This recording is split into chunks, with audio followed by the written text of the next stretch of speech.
Señor ministro, ¿cuáles son los motivos de las dimisiones en la delegación central de grandes contribuyentes de la agencia tributaria? Decirle a su señoría que no hay ningún tipo de injerencia política en la agencia tributaria, ni lo ha habido en este último mandato, ni estoy seguro que como ministro de Hacienda lo ha habido en mis predecesores en ese cargo. Nos cuesta mucho trabajo creerle, señor ministro. A estas alturas ya no, nos han engañado demasiadas veces.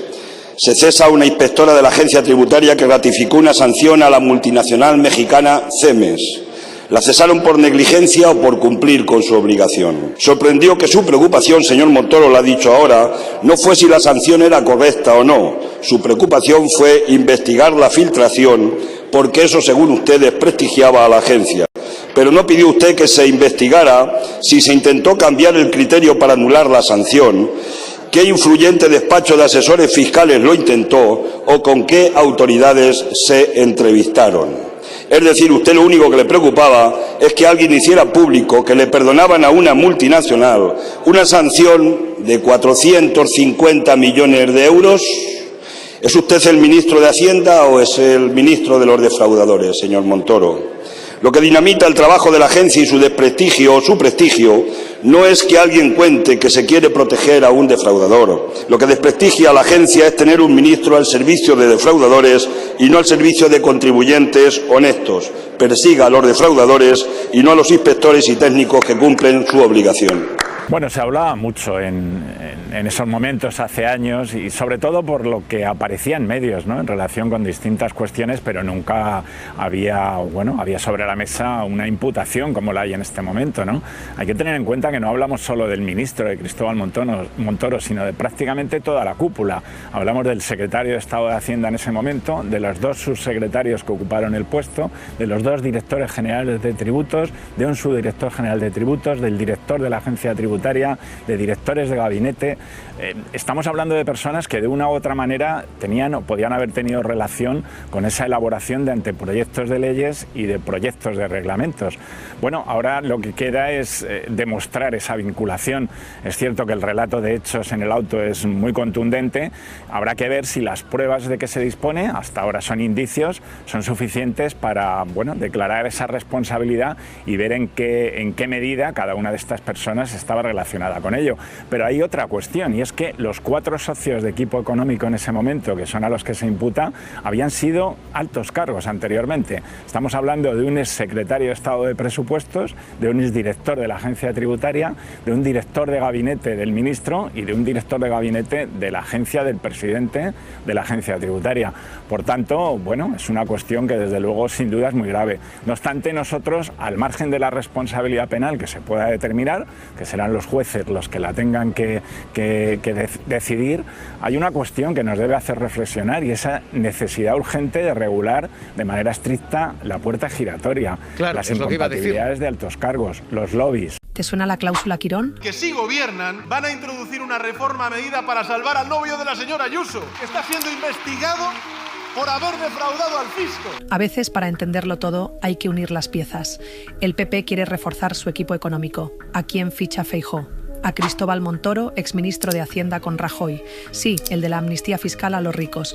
Y junto a él, a parte de su viejo equipo. ¿Sabes quién inventó la famosa cláusula Quirón? Montoro y sus colegas. Una trampa legal para que el novio de Ayuso no pague a Hacienda por defraudar. Y ahora nos enteramos de esto. Montoro y 9 altos cargos cambiaban leyes fiscales desde el Ministerio de Hacienda para favorecer a empresas a cambio de pasta. Literal, corrupción fiscal desde dentro. ¿Qué busca el PP con todo esto?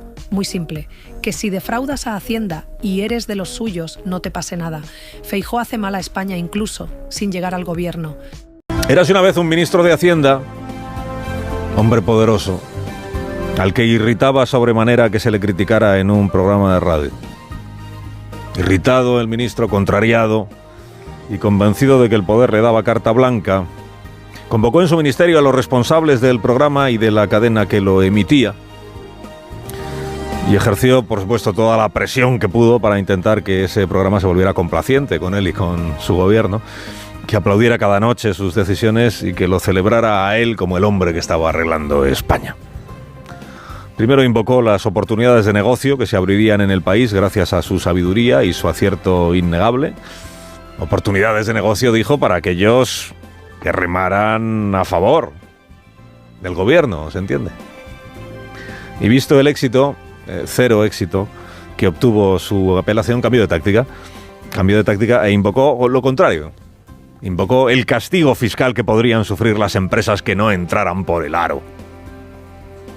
Fracasado de nuevo en su labor coactiva, aquel hombre poderoso perdió los nervios, perdió los papeles y le espetó tuteando al responsable del programa de radio al que denostaba. Le dijo: soy el ministro de Hacienda, ¿entiendes? Yo decido el IVA del libro digital y no creo que a los accionistas de tu grupo les guste que lo suba.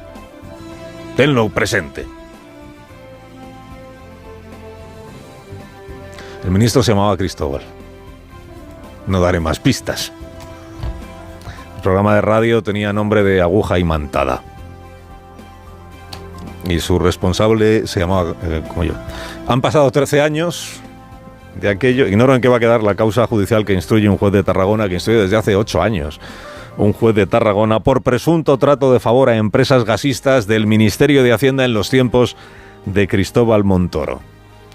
Sospecha el juez que estas empresas obtuvieron reformas legales muy favorables a sus intereses, pasando primero por la ventanilla o por la caja del despacho de abogados, o más bien lobby, que había fundado el ministro tiempo atrás. Bueno, el tiempo que estuvo entre ser ministro de Aznar, que lo fue, y volver a ser luego ministro ya con Mariano Rajoy. Bueno, veremos cómo sigue esta causa judicial en la que está imputado el exministro Cristóbal Montoro, qué será de él y qué será de los otros altos cargos. Esta es una historia de la que empezó a informar el diario ABC cuando Montoro todavía era ministro de Hacienda, año 2017. Y que ahora pues se ve hasta dónde ha llegado en la investigación judicial. Digo, veremos. Veremos en qué queda la causa judicial. Pero vamos, que el ministro entendía el poder como una vía para premiar favores, beneficiar a los afines y castigar a quien no tragara. No hace falta, al menos por mi parte, que el juez se esfuerce en demostrarlo.